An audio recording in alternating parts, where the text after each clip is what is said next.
Vadiko zaminao io magniry vadiazo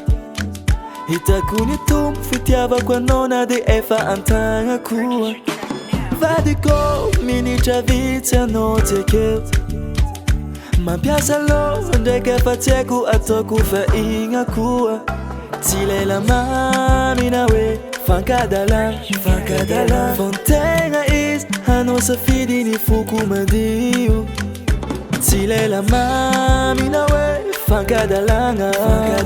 fontegna izy hanao safidy ny foko madio kena eza na uweza no tiako Chambela reka ya kena eza na uweza no tiako Chambela reka ya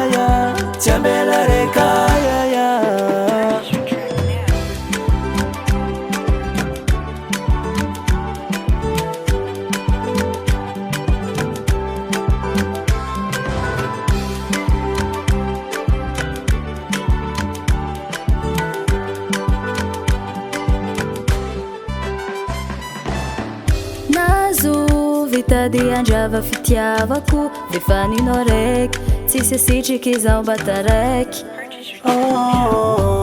nazo tsy faly mitsika aro fanagnanao io tsy rasaiko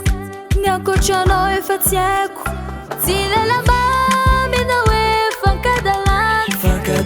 fantegna izy hanao safidy ny foko madio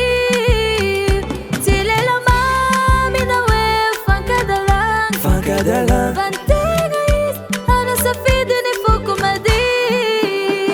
Kana weza no tiako Chambela reka Kana weza no tiako Chambela reka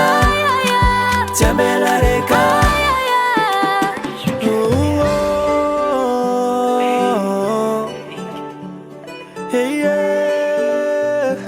oh. Tifangambela